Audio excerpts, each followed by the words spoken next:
नमस्कार, आप देख रहे हैं स्वराज एक्सप्रेस। मैं हूं आपके साथ बुशरा और आप सभी दर्शकों को पूरे स्वराज परिवार की ओर से गणतंत्र दिवस की ढेरों शुभकामनाएं। जान से प्यारा हिंदुस्तान, जी हां, जगदलपुर में भी मुख्यमंत्री साय आज ध्वजारोहण करेंगे। रायपुर में राज्यपाल विश्वभूषण हरिचंदन ध्वजारोहण करेंगे। रायपुर के पुलिस परेड ग्राउंड में मुख्य समारोह सुबह 9 बजे ध्वजारोहण कर परेड की सलामी लेंगे। उप मुख्यमंत्री अरुण साह बिलासपुर में और विजय शर्मा दुर्ग में ध्वजारोहण करेंगे।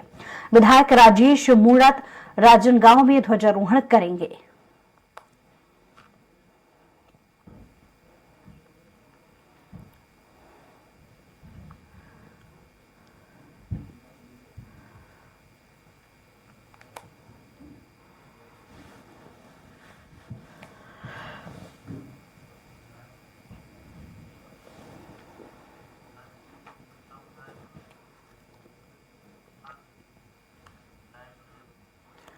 और इसी पर ज्यादा जानकारी के साथ हेमंत शर्मा हमारे संवाददाता लाइव जुड़ गए हैं रायपुर से।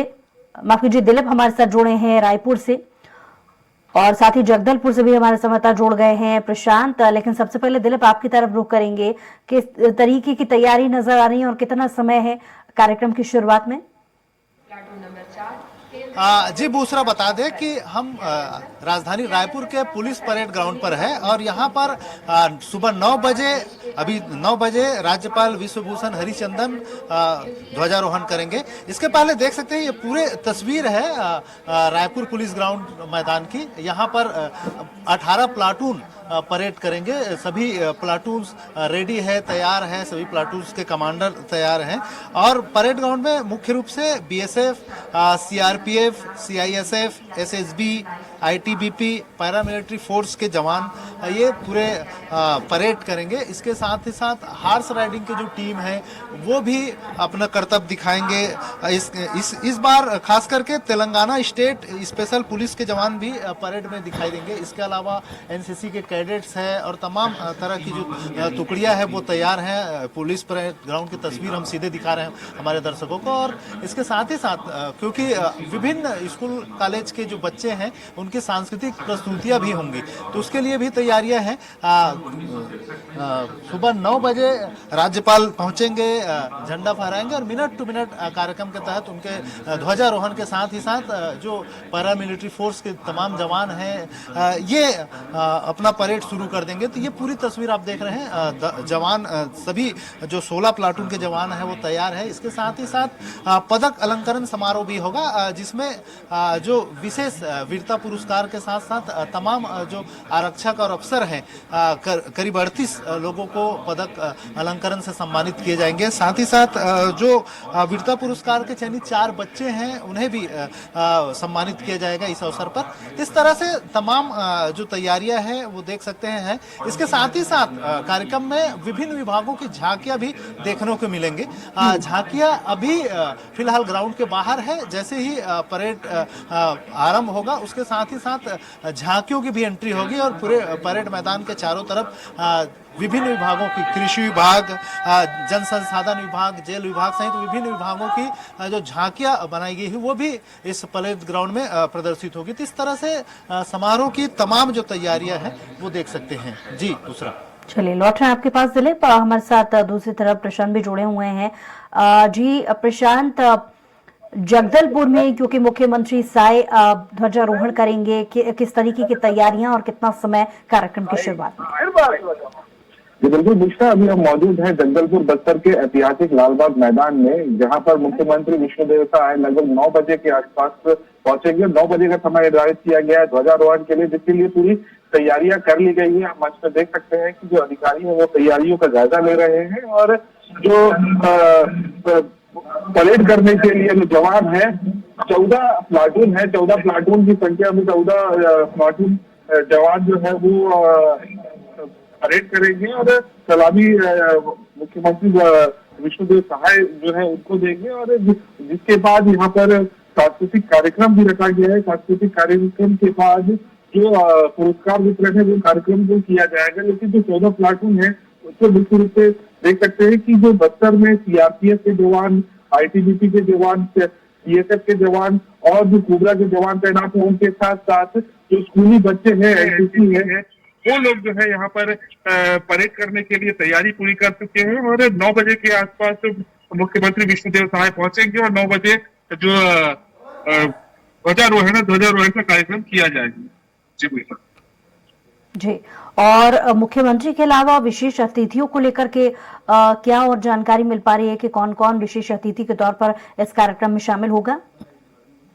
बिल्कुल, मुख्यमंत्री विष्णुदेव साय के साथ बस्तर के तमाम नेता यहाँ पर मौजूद रहेंगे और तमाम जो अधिकारी है। और सबसे महत्वपूर्ण बात यह है कि अगर मुख्यमंत्री बस्तर में है तो कहीं ना कहीं सुरक्षागत यहाँ पर ध्यान में रखा जाता है। यहाँ पर सुरक्षा रखी गई है, जिसमें शहर के आसपास के इलाकों में रखा गया है, साथ ही साथ अंदरूनी इलाकों में एरिया डोमिनेशन के लिए जवानों को तैनात किया गया है। क्योंकि अमूमन ये देखा गया है कि 15 अगस्त हो या 26 जनवरी हो, नक्सली ये प्रयास करते हैं कि काला झंडा फहराया जाए, लेकिन किसी भी प्रकार से नक्सलियों के मंसूबे को यहाँ पर कामयाब नहीं होने देना चाहते हैं पुलिस जवान, जिसको लेकर सुरक्षा के पुख्ता इंतजाम है। और तमाम जो मुख्य अतिथि पहुंचने वाले हैं उनके लिए भी पूरी व्यवस्था कर दी गई है। चलिए, लौट रहे हैं आपके पास प्रशांत। दिलीप भी हमारे साथ लगातार जुड़े हुए हैं। दिलीप, सांस्कृतिक कार्यक्रमों को लेकर के आप जिक्र कर रहे थे। अमूमन देखा जाता है कि गणतंत्र दिवस के मौके पर जो पुरस्कृत होने वाले लोग हैं, उनके लिए भी आज का दिन बेहद खास होता है। तो पुरस्कृत करने को लेकर के कार्यक्रम में क्या जगह दी गई है? हाँ जी बिल्कुल बुसरा, क्योंकि सांस्कृतिक कार्यक्रम का आयोजन होगा, स्कूली बच्चे विभिन्न तैयारियां करेंगे। पूरे जो मैदान देख रहे हैं हम, ये पुलिस परेड ग्राउंड है। यहाँ पर परेड के साथ सबसे पहले ध्वजारोहण के बाद परेड होगा। तमाम जो 16 प्लाटून है ये टुकड़ियां सलामी लेंगे, राज्यपाल सलामी देंगे। इसके बाद फिर जो सांस्कृतिक आयोजन है वो होगा। और ये मंच के हमारे राइट साइड जो देख रहे हैं, यहाँ पर मुख्य जो ध्वजारोहण स्थल है, ये गणतंत्र दिवस का मुख्य ध्वजारोहण स्थल है। इसके साथ ही साथ गणतंत्र दिवस के परेड समारोह है, पदक अलंकरण समारोह के लिए व्यवस्था की गई। इसके साथ ही साथ वीआईपी तमाम जो गेस्ट है उनके बैठक की व्यवस्था की गई है। फिर विशेष अतिथि जितने आए हैं उनकी बैठक की व्यवस्था की गई है ध्वजारोहण के लेफ्ट वाले एरिया में। उसके बाद उसके साथ ही साथ राइट साइड जो है, उधर भी विशिष्ट अतिथियों के अलावा तमाम जो आम दर्शक है उनके लिए भी व्यवस्था की गई है। आम दर्शक जो मैदान के चारों ओर, जो खास करके जो परेड जहां पर होना है, जहां व्यवस्थाएं हैं, वहां पर उनकी बैठक की व्यवस्था की गई थी। इस तरह से तमाम व्यवस्थाएं की गई है। आप देख सकते हैं यहाँ पर पुलिस के तमाम जो आला अधिकारी है वो भी पहुंच चुके हैं। जिन आरक्षकों को और अफसरों को सम्मानित किया जाना है अलंकरण से, वे भी यहाँ पहुंच चुके हैं। और सभी लोग अब बस उस पल का इंतजार है, जैसे ही 9 बजेंगे उसके साथ ही साथ राज्यपाल विश्वभूषण हरिचंदन जी का आगमन होगा। और उसके बाद फिर ये गणतंत्र दिवस समारोह शुरू हो जाएंगे। और इसमें मुख्य रूप से सबसे पहले ध्वजारोहण होगा, उसके बाद फिर परेड की सलामी, और फिर तमाम जो प्लाटून हो, 16 प्लाटून यहाँ पर है, वो तमाम जो 16 प्लाटून वो यहाँ पर परेड करेंगे और राज्यपाल को सलामी देंगे। जी।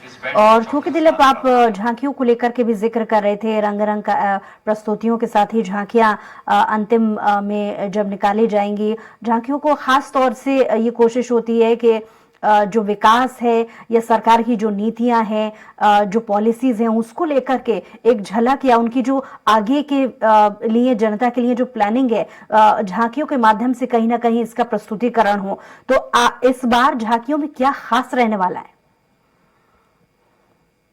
बिल्कुल बुसरा, क्योंकि राज्य सरकार की तमाम जो योजनाएं हैं, प्रमुख योजनाएं हैं, और राज्य सरकार की जो उपलब्धियां हैं, उनको झांकियों के माध्यम से विभिन्न विभागों के द्वारा दिखाई जाती है। इस बार क्योंकि सरकार बदली है, फिर भी क्योंकि कृषि विभाग, उन्नत कृषि का एक तस्वीर दिखाई देंगे कृषि विभाग की झांकियों में। इसके साथ ही महिला एवं बाल विकास विभाग के अंतर्गत जो झांकी प्रस्तुति होगी, उसमें महिला एवं बाल विकास के अंतर्गत किस किस तरह की योजनाएं चलाई जा रही है और बच्चों की सुपोषण के लिए किस तरह की व्यवस्था की गई है, उन तमाम चीजों को उस झांकी में दर्शाया जाएगा। इसके साथ ही साथ जल संसाधन विभाग की ओर से, क्योंकि कृषि बहुल राज्य है छत्तीसगढ़, और यहाँ पर जो जल संसाधन है, सिंचाई की व्यवस्था है, उनकी एक महती भूमिका होती है। तो राज्य में किस तरह की सिंचाई विभाग, जल संसाधन विभाग किस तरह से उसे उपलब्ध करा रहे हैं, इन तमाम चीजों का झलक उस झांकी में नजर आएंगे। इसके साथ ही साथ पुलिस विभाग की भी एक झांकी रहेगी, क्योंकि सुरक्षा व्यवस्था बड़ा मुद्दा है। नक्सल प्रभावित राज्य है, खास करके बस्तर सहित तमाम जो इलाके हैं वो नक्सल से प्रभावित है। तो ऐसे में कहीं ना कहीं पुलिस विभाग की भी एक झांकी नजर आएगी, किस तरह से सुरक्षा व्यवस्था में जवान तैनात है और किस तरह से राज्य की जनता को सुरक्षा मुहैया करा रही, इन तमाम चीजों की झलक उस झांकी में भी दिखाई देगी। इस तरह से अलग अलग विभागों की झांकियां तैयार की गई है। एक जेल विभाग है जहां कैदी हैं, उन्हें किस तरह से मोटिवेट किया जा रहा है, किस तरह से वो विभिन्न जो उत्पाद है वो तैयार कर रहे हैं, जिसके माध्यम।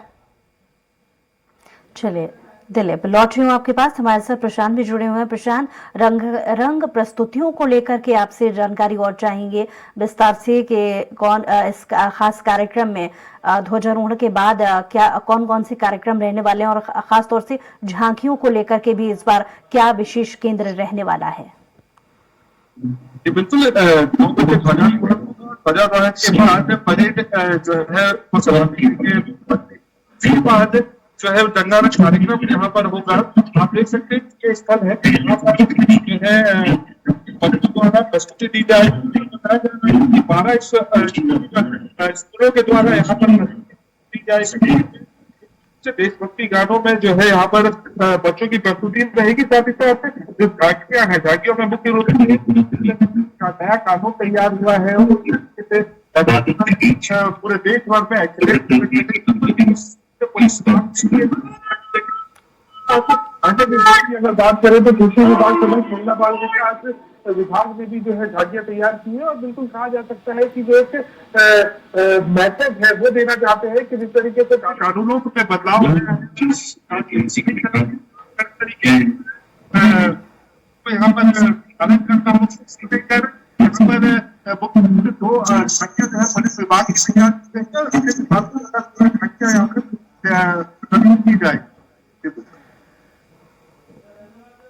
चलिए प्रशांत, बहुत शुक्रिया तमाम जानकारी के लिए और दिलीप आपका भी बहुत शुक्रिया तमाम जानकारी के लिए। और यहां पर रुकेंगे एक छोटे से ब्रेक के लिए।